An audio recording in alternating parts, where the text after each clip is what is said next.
everyone, how are you all? Welcome back to my channel. So first of all मैं आपको अपने channel का intro करवा देती हूँ ताकि आपको कोई प्रॉब्लम ना हो।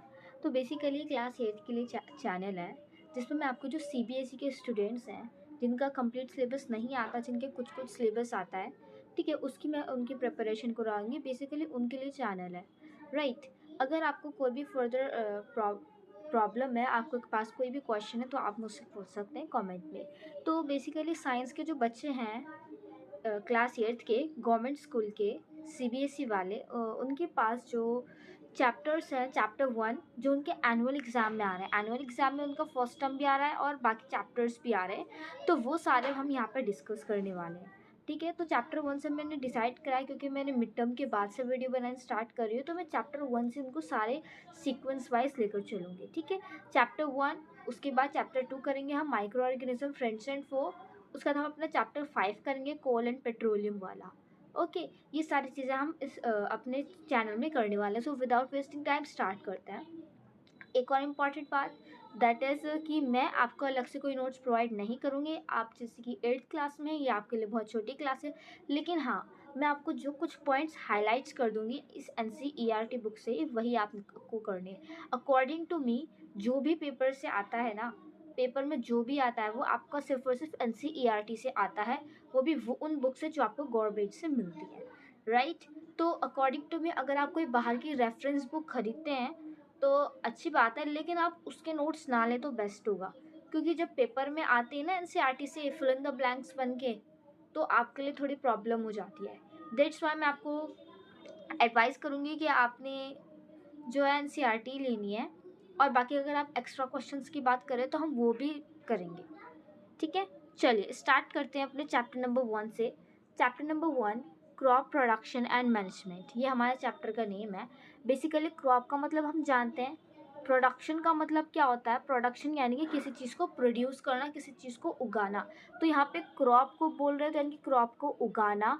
एंड मैनेजमेंट, मैनेजमेंट यानी कि उसको उगा के उसको किस तरीके से हम मैनेज कर सकते हैं। तो क्रॉप के लिए ही पढ़ेंगे हम पूरा चैप्टर, क्रॉप को उगाना और उसका ही मैनेजमेंट, ठीक है। ये पहेली एंड बुज की कुछ इंटरेस्टिंग फैक्ट्स थे, कुछ बातें थी जो वो समर के दौरान कर रहे थे, ठीक है, जो अपने अंकल फार्मर के घर पे गए थे। तो ये सारी होप कि आपने खुद ही पढ़ लो कि इसमें कुछ इतने इंपॉर्टेंट नहीं है। चलिए स्टार्ट करते हैं अपने फर्स्ट पॉइंट से, 1.1 एग्रीकल्चरल प्रैक्टिसेस।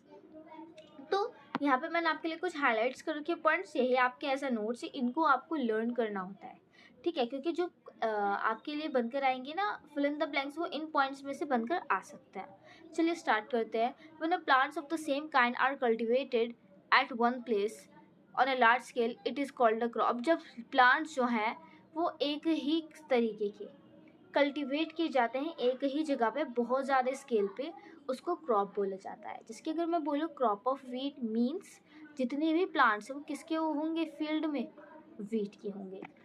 चलिए, crops can be classified on the basis of the season in which they grow. जो क्रॉप्स है हम उनको क्लासिफाइड कर सकते हैं उस बेसिस पर, किस बेसिस पर, सीजन पर, सीज़न के बेसिस पर, क्योंकि हम जानते हैं कि जो क्लाइमेटिक कंडीशन है, टेम्परेचर, ह्यूमिडिटी और रेनफॉल जो है वो बहुत अलग है हमारे, कहाँ पे, हमारे इंडिया में, ठीक है। तो चलिए आगे बढ़ते हैं। तो यहाँ पे basically 2 broad cropping patterns identifying these are, तो ये कौन कौन से, kharif crops and rabi crops. जो खारिफ क्रॉप्स है वो क्या है, crops which are sown in the rainy season are called kharif crops.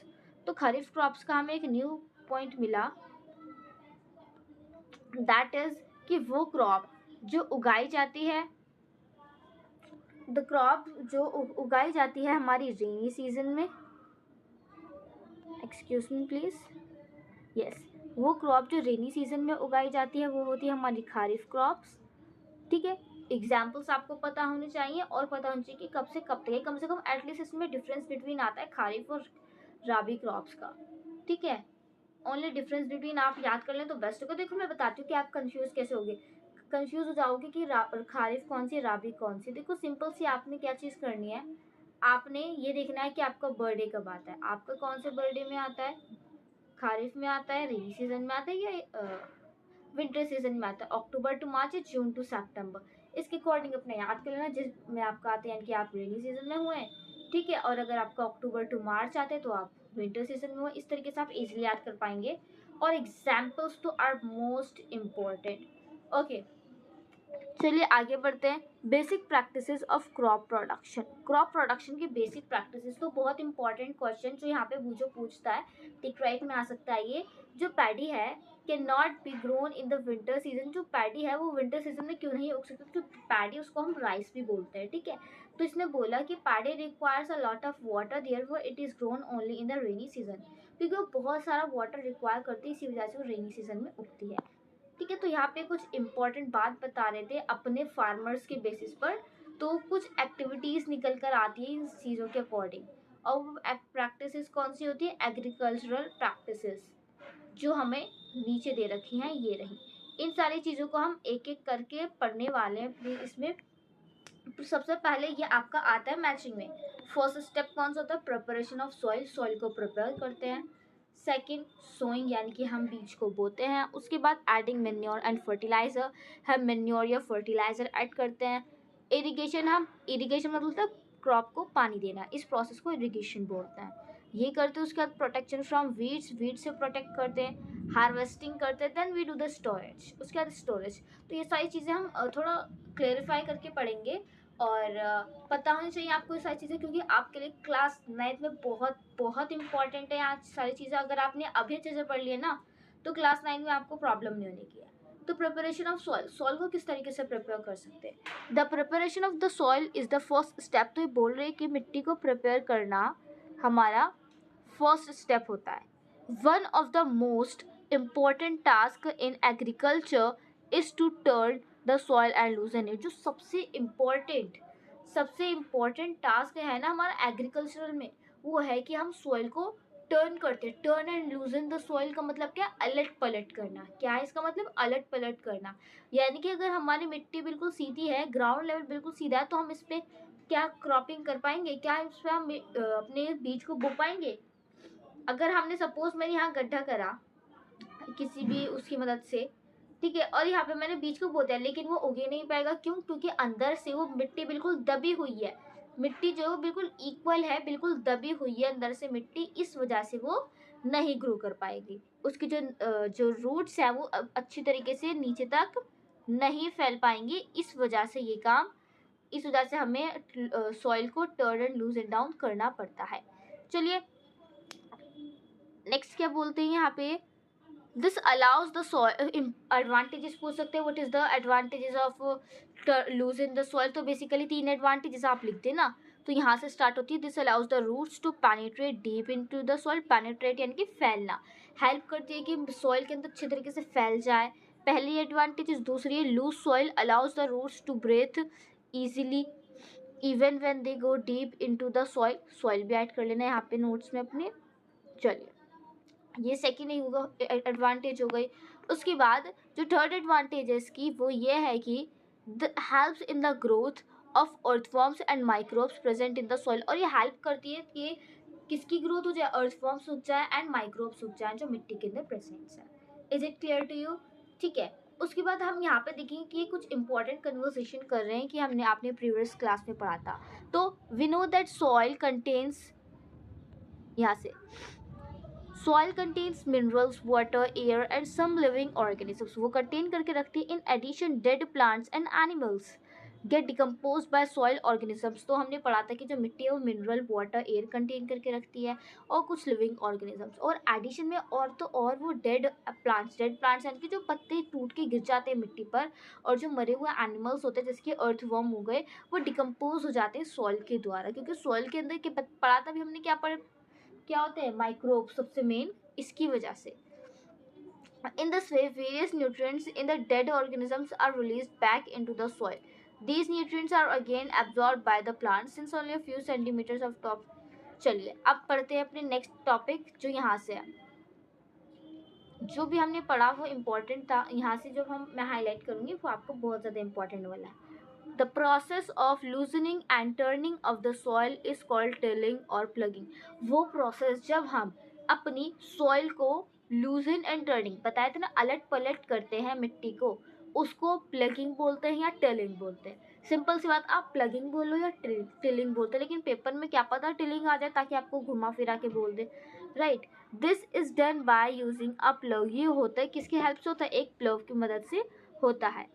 Plugs are made up of wood और आयरन। तो ये बात, जो कुछ बात यहाँ पर है जो मैं यहाँ हाईलाइट नहीं करी, आप बोल के ये तो इम्पोर्टेंट है, क्योंकि ये हम आगे जो हमारा ये वाला पोर्शन है ना, दिस वन, ये वाला जो हमारा पोर्शन है, इस पूरे पोर्शन में हम यही पढ़ेंगे, ठीक है। और आपसे कभी कभार आ जाता है तो हम अगर इस बार भी आ गया तो हम क्यों ना पढ़े, राइट, तो हमें फिर भी पढ़ना है। चलिए देखते हैं। द प्लव्ड फील्ड में have big clumps of soil called crumbs. आपने देखा होगा जो मिट्टी होती है, जो हमारी मिट्टी है उसके अंदर जो ना बड़े बड़े मिट्टी के ढेले बोलते हैं, राइट। बड़े बड़े मिट्टी जो ना एक इस तरीके से पूरी मिट्टी के कुछ वो होते हैं पत्थर, वो पत्थर तो नहीं होते लेकिन वो मिट्टी जो ना एक तरीके से जम से जाती है, मिट्टी का लड्डू टाइप बन जाता है, राइट। तो इसको जो ना, इनको क्या बोलते हैं? क्रम्प्स बोलते हैं। क्या बोलते हैं हम इनको? क्रम्प्स बोलते हैं, ठीक है। होप कि आपको क्लियर हो गया हो। उसके बाद it is necessary to break these crumbs. ये बहुत ज़्यादा ज़रूरी होता है क्रम्स को ब्रेक करना, ठीक है। उसके बाद क्या बोल रहे हैं? Manure is added to the soil before tilling. Tilling करने से पहले, मिट्टी को अलट पलट करने से पहले हमें मैन्योर ऐड कभी कभार ऐड कर देते हैं। This helps in proper mixing of manure with soil. ताकि ये हेल्प करता है, मैन्योर जब वो सॉफ्ट होता है, ठीक है। अब जब वो सॉफ्ट होगा तो मिट्टी को ज़्यादा हेल्प करेगा अलट पलट करने में, राइट। चलिए, एग्रीकल्चरल इम्प्लीमेंट्स। जो एग्रीकल्चर के कुछ इम्प्लीमेंट्स यानी कि कुछ टूल्स जो एग्रीकल्चर में यूज़ किए जाते हैं। अब यहाँ पे क्या बोल रही है? Before sowing the seeds. Seeds को सो करने से यानी कि बोने से पहले it is necessary to break soil clumps. उनको ज़रूरी है कि हम उनको तोड़ दें। This is done with the help of various tools. ये मदद किसकी मदद से तोड़ेंगे? हम उन्हें हाथ से भी तोड़ लेते हैं कुछ, लेकिन कभी वो बहुत ज़्यादा हैवी ठोस से हो जाते हैं, हार्ड हो जाते हैं, तो इनको टूल की मदद से किया जाता है। हाँ, अब यहाँ से the actually different highlighter we should use. चलिए this one, the main tools. कितना फीका सा कलर लग रहा है।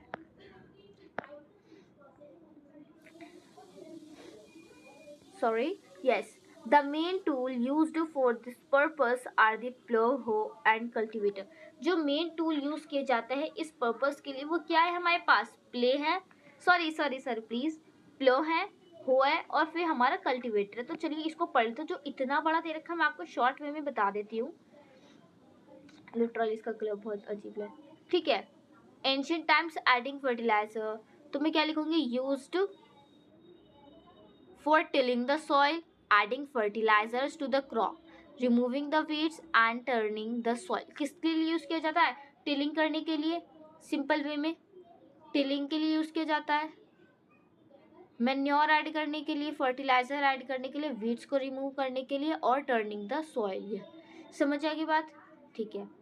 मेड ऑफ किससे बना हुआ है? Would and is drawn by a pair of bulls और अदर एनिमल्स। ये किससे बना हुआ है? लकड़ी से बना हुआ है। और एक जो बुल्स है, यहाँ पे आप देख सकते हैं, ये जो हमारी ये हैं, इनके द्वारा ये ड्रॉन किया जाता है, इनकी घसीट ड्रैग करके एक तरीके से किया जाता है। It contains a strong triangular iron strip called plough shaft. The main part of the plough is long wood which is called plough shaft. According to me ये सारी चीज़ें आपसे नहीं पूछी जाएंगी, आपको बस पता होना चाहिए क्या इसका क्या यूज़ है, किससे बना है। Simple. Is it clear to you? चलिए, हो, it is a simple tool which is used for removing weeds and for loosing the soil. Soil को लूज करने में, एंड सिंपल, ठीक है। आप इतना ज़्यादा वो मत कीजिए, इतना बड़ा है ये, ठीक है। इसमें एक चीज़ इम्पॉर्टेंट है हो में, it has a long rod of wood और iron, a strong broad and bent plate of iron is fixed, a broad and bent plate of iron is fixed to one of its end, यानी कि एक strong iron जो है वो इसके and पे यहाँ पे बेंट प्लेट है जो यहाँ पे फिक्स्ड होती है, ठीक है, जो ब्लेड की तरह वर्क करते हैं। ये एनिमल्स के द्वारा पुल की जाती है, यानी कि आप प्लो की जगह हम क्या यूज़ कर सकते हैं? हो भी यूज़ कर सकते हैं, लेकिन बेसिकली हो हमने देखा कि ये आयरन से बना हुआ है, तो ज़्यादातर लोग अफोर्ड नहीं कर पाते, इसी वजह से जो गांव में आपने देखा होगा उनके पास ज़्यादा प्लो ही होता है। कल्टीवेटर क्या है? Nowadays plugging is done bye tractor driven cultivator. Plugging जो है इसके द्वारा की जा रही है। The use of cultivator saves labour and time, यही बात आपको पता होनी चाहिए, बस सिंपल। तो ये हमारा कल्टीवेटर है जिसकी वजह से हमारा टाइम भी बचता है और लेबर भी बचता है। तो इस वजह से जो अमीर लोग हैं ज़्यादातर लोग इसको अफोर्ड करें, जिसकी वजह से अनएम्प्लॉयमेंट हो रहा है। अनएम्प्लॉयमेंट बोला मैंने, एम्प्लॉयमेंट नहीं बोला। ओके, तो गाइज मैंने यहाँ पे देखा कि हमारा आधे से ज़्यादा आधा चैप्टर कवर हो चुका है और अभी हमने पढ़ लिया प्रिपरेशन ऑफ सॉइल। अभी हमारा सोइंग वाले पार्ट जो है वो अभी रिमेनिंग है, सोइंग जिसमें सिलेक्शन ऑफ सीड्स पढ़ेंगे। ठीक है, अभी देख लेते हैं कितना बच रहा है chapter.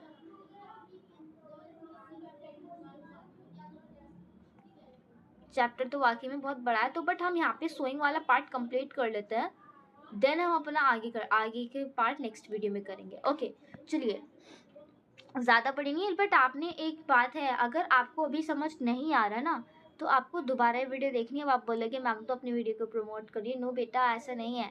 I am saying this just because अगर आप इस चैप्टर को अलग अलग किसी और से समझोगे ना, आपका माइंड पजल हो जाएगा, राइट। तो मेक श्योर कि अगर आपने मेरी वीडियो से स्टार्टिंग में देख लिया है और पूरी वीडियो देख ली है, तो अगर आपको समझ नहीं आया बाय मिस्टेक, वैसे तो ऐसा होगा नहीं, अगर फिर भी समझ नहीं आया ना तो आपने ये वीडियो दोबारा देखनी है। और उसके बाद सबसे इम्पॉर्टेंट चीज़, मैं किस तरीके से पढ़ती थी क्लास में, मैं जो ना चीज़ों खुद अपने आप को टीचर बन जाती थी और खुद पढ़ाती थी, इससे मुझे अच्छे ज़्यादा से ज़्यादा आता था, राइट। तो ये मैं आपको ट्रिक बता रही हूँ, वैसे तो आई गेस कोई बताता नहीं होगा, what ever.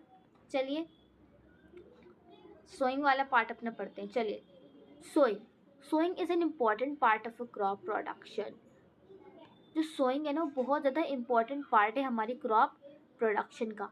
Before sowing good quality clean and healthy seeds of a good variety are selected. Farmers prefer to use seeds which give high yield. Of course जो फार्मर्स है वो वही वाले सीड यूज़ करेगा जो उनको हाई यील्ड प्रोवाइड करे। तो यहाँ पे फर्स्ट चीज़ जो है वो ये आती है कि सिलेक्शन ऑफ सीड्स, हम सीड्स को किस तरीके से सिलेक्ट करते हैं। ठीक है, तो इसकी मदद से हम,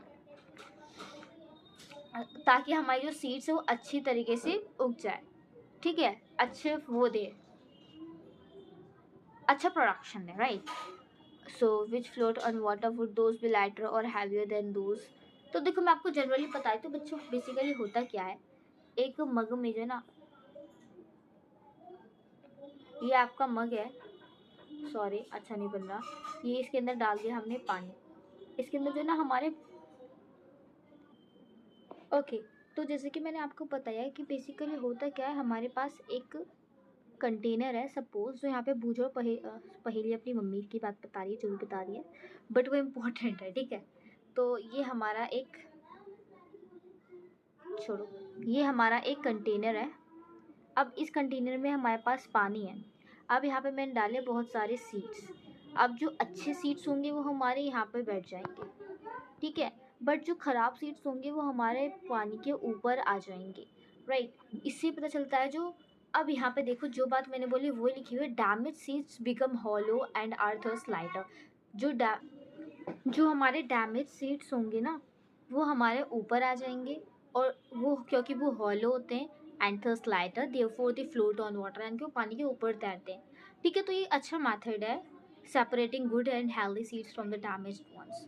क्लियर होगा? अब मतलब कि ये एक अच्छा मेथड है कि ताकि हम अच्छे सीड्स को सेपरेट कर सकते हैं बुरे सीड्स से, इससे हम इजीली हेल्दी सीड्स को ले सकते हैं और उनको बो सकते हैं। अब बात आती है ट्रेडिशनल टूल। देखो ट्रेडिशनल वर्ड आती है, आपको अपने माइंड में क्लिक हो जाना चाहिए कि ट्रेडिशनल का वर्ड यानी कि एंशियंट टाइम, पुराने टाइम पे, ठीक है। तो ट्रेडिशनल टूल क्या है? ट्रेडिशनल टूल यानी कि ऐसे टूल जो ट्रेडिशनल यूज़ किए जाते हैं, ट्रेडिशनल यानी कि ओल्ड टाइम में, पहले टाइम पे यूज़ किए जाते हैं, ठीक है। तो वो क्या है? टूल मैंने आपके लिए ऑलरेडी हाईलाइट कर रखा है। टूल यूज्ड ट्रेडिशनली, वो टूल जो ट्रेडिशनली यूज़ किए जाते हैं सोइंग सीड्स, बीज को बोने के लिए, is a shaped like a funnel. वो क्या है? फनल की शेप्ड होती है उसकी, राइट। देखो यहाँ पे इनके जो हैंड में आपको दिख रहा होगा ये इस शेप का, ये जस्ट लाइक दैट, ये आपको ये दिख रहा होगा, ठीक है। ये थोड़ा सा ऐसे होता है, ठीक है, सॉरी अगर समझना, ठीक है। वैसे आप नेट पे सर्च करके तो आपको समझ आ जाएगा। ठीक है, तो इसके अंदर ये क्या करते हैं, सीड डालते हैं, उसके बाद इसकी जो लॉन्ग पाइप है ना, इससे वो मिट्टी के अंदर फिक्स होता है। ठीक है, और वहाँ पे हमारा सीड आ जाता है। ठीक है, तो एंशियंट टाइम की बात करें तो वही जो मैंने बात बोली अपने मुंह से, वो यहाँ लिखी हुई है इंग्लिश लैंग्वेज में। Seeds are filled into the funnel, funnel के अंदर डाले जाते हैं, पास डाउन थ्रू 2 और 3 पाइप्स हैविंग शार्प एंड्स, उनकी शार्प एंड्स होती है, जो होती है बिल्कुल बहुत ज़्यादा शार्प होती है इस टाइप से ये जो चीज़ है। ठीक है, और ये these and spears into the soil, उसके बाद ये जो सॉइल के अंदर बिल्कुल फिक्स होता है। एंड प्लेस सीड्स देयर, और वहाँ पे सीड्स को प्लेस कर देता है। ठीक है, सीड ड्रिल क्या है, सीड ड्रिल जो है वो हमारे इस टाइम पे नाउअडेज आजकल यूज़ की जा रही है। ठीक है, सोइंग करने के लिए यूज़ की जाती है। इसकी किसकी मदद से, ट्रैक्टर की मदद से। देखो ट्रैक्टर के अंदर ये चीज़ें लगा दी जाती है, सीड ड्रिल है ये। ठीक है, ये हेल्प करती है कि जो सीड्स है ना वो यूनिफॉर्मली इक्वल डिस्टेंस पर बोए जाते हैं, और बिल्कुल डेप्थ में बोए जाते हैं। तो इसका मतलब चिड़िया जो है वो उनको नहीं खा सकती, क्योंकि ये मिट्टी से बिल्कुल कवर्ड हो जाते हैं। ठीक है, जो मैंने बात बोली वहाँ यहाँ लिखी हुई है। ठीक है, जब हम सीड ड्रिल्स को यूज़ करेंगे तो टाइम भी बचेगा और लेबर भी। तो अब सीड ड्रिल्स से क्या फ़ायदे हैं, तो भाई देखो ये बात तो हम जानते हैं कि एप्रोप्रिएट डिस्टेंस जो है सीड के बीच में बहुत ज़्यादा ज़रूरी है, ताकि ओवरक्राउडिंग बच जाए। अब देखो ये मिट सॉइल है, और यहाँ पे मैंने सीड गुजार दिए ऐसे 3 बिल्कुल पास पास। तो जब वो उगेंगे तो उनके जो पत्ते होंगे वो कहाँ फैलेंगे, उनके जो रूट्स होंगे उनको कहाँ जगह मिलेगी कि वो कहाँ जाके कुछ कर ले, राइट। इसी वजह से अप्रोप्रिएट जो है उनके बीच में डिस्टेंस बहुत ज़्यादा ज़रूरी है। तभी यहाँ पे वो दिस अलाउस प्लांट्स, से प्लांट्स को अलाउ करता है। It takes a lot of time, yes here, this allows plants to get sufficient sunlight, और ये हेल्प भी करता है ताकि जो प्लांट है उनको सफिशिएंट सनलाइट मिल जाए, nutrients and water from the soil, और न्यूट्रिएंट्स भी और सॉइल से मिल जाए। ठीक है, तो यहाँ का तक का जो हमारा टॉपिक है वो क्लियर हो चुका है। कल हम एडिंग मेन्योर एंड फर्टिलाइजर वाला जो टॉपिक है वो हम नेक्स्ट वीडियो में पढ़ेंगे, यानी कि नेक्स्ट पार्ट में पढ़ेंगे। तब तक के लिए आपको ये जो मैं नोट्स बनाए इनको आपको कॉपी में नहीं लिखना है, क्योंकि it's just a waste of time. ठीक है, अगर आपकी स्कूल वाले टीचर बोल रहे नोट्स बनाएंगे तो आप स्कूल की कॉपी में कर लीजिए, ताकि आपके पास बने भी रहे और आपको याद भी हो जाए। नोट्स याद करने की बेस्ट ट्रिक आप मेरे चैनल पे देख सकते हैं, मैं आपके लिए सारी चीज़ अवेलेबल करूँगी। ठीक है, and thank you, take care and bye bye.